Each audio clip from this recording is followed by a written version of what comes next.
Hey everyone, Miss Jamie back, and today I'm here to talk to you about math. So, throughout the school year, mostly during at school, we worked through the numbers 1 through 10, and we worked on counting from 1 to 10. We worked on picking groups of 1 through 10. We started working on identifying 1 through 10. And then while you guys were home with moms and dads, we did a little bit of the same thing, but we started with the number 2 because when we left school, that's where we were at. We were tracing back to starting from 1 and working our way back to 10. So over the summer, we're not going to stop learning about the numbers, but we're going to focus on the numbers 1 through 5. And I would really love it if you guys work with mom and dad on those numbers this summer. So I'm going to show you guys some ways that we can do that to help us better understand what they look like so we can pick from 2 numbers, how to identify groups like you guys have been doing. So the focus over summer will be working on 1 through 5, so we get really, really good at that. You guys are getting super strong in math, making Miss Jamie super proud. So some of the things that you're going to work on while you're at home this summer, and when you guys do some things with Miss Jamie and Miss Monica, Angela, and Miss Mel, and of course moms and dads would be working on some math. So you have your trusty dusty bucket. Now the tricks, mom and dad, is that you're going to want to make sure you have probably at least 15 items in here, maybe a few more than 15, because you're going to work on being able to say, let's pull out 2 items, okay? Or you're going to work on saying, let's pull out 5 items. And maybe you want to make your chart like this so they can work on it. You could put something to cover this up, or you could even add a 6 if you wanted to. But you're going to want your trusty dusty math bucket, okay? And or something similar to your trusty dusty math bucket. I've seen some pretty cool things that you guys have made during all of this. So whatever you guys want to use. And it doesn't have to be an assortment of items. It could just be one specific thing. So you're going to use your chart, and you may just be doing math with your kiddo, and you're going to have the bucket in front of them, and you might tell them, show me what 3 items looks like.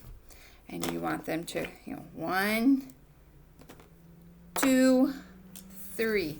Now, some of us still need these covered up because some of us will continue to go and cover them all up. So if your kiddo is there, perfectly fine. Sometimes that just is same with like the shape sorter. When we put the shape sorter in, we sometimes need to cover up the wrong one so they can put it in the right. We want them to have as much success as possible. So covering up the numbers that we aren't using is okay. You can use another piece of paper, however it works for you in your in your home environment, and whatever's easiest for your kiddo to help them understand. So, good job. We found 3. Now we're going to put them back and we're going to count 1, 2, 3. Okay, now I want you to find 1 item. So the hopes is they just get 1 out. Again, you can cover up that. Count with them. 1. You can even say, yay, good job. You might have to move the bucket out of reach. It's okay. Everyone is in a different learning phase. So however your child best learns is completely fine. You guys have probably figured out through all of this how that is, how that best works with your child. Maybe you don't use this, maybe you do. So it is completely fine if you have to move the bucket away after they pick the correct number. We're teaching them what that number looks like, what that number feels like, what that number sounds like. So any way to help them get there, it's good. And we do have to do that in school sometimes, because sometimes the bucket can just be it's fun. We want to get into it. We want to play with it. So sometimes we have to move it. And it doesn't mean they're not understanding it. It means they're learning it and they're getting there. So the trusty dusty math bucket. Any of the math activities we've done drawing and flour and whipped cream and Cool Whip, making those numbers. You don't even have to make the numbers. You can just show me what 4 lines looks like. Making 4 lines in the shaving cream. You can do it with a pencil or a marker, anything like that. I'm not worried about, they're not here yet. They're not writing these numbers yet, and that's okay. It's just good practice to help them understand using the touch point math, the 1 circle, 2, 3, the 4, and then the 5. So having those available, and I will be sending those out so you guys can visually see what those all look like. Actually, they'll be on the learning plan, but I'll send them out to you too. So another activity you could do is you could cut these out separately, make them bigger. You could even use a whole sheet, make a number 1 on here, number 2, all the way to number 5. Hold 2 numbers up in front of them and have them pick the correct number. My markers disappeared, so here it is. So, self-explanatory. 1 and 5. Okay. So holding them up in front of them, you show me the number 5. You'd want them to pick the correct one. Switch it around.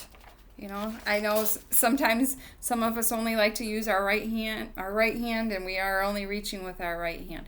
Switch it around to help you see what they are understanding and what they're not understanding. And again, if they're not getting it right, it's okay. Sorry, someone must have pulled in the driveway. It's okay, so you can reach that, you can reach the correct one out to them a little more. The most success possible, they're going to continue on to do it. Another one is if you have, the cookie sheet or a magnetic board, you can put different, if you have magnetic numbers, you can put the different magnetic numbers on there.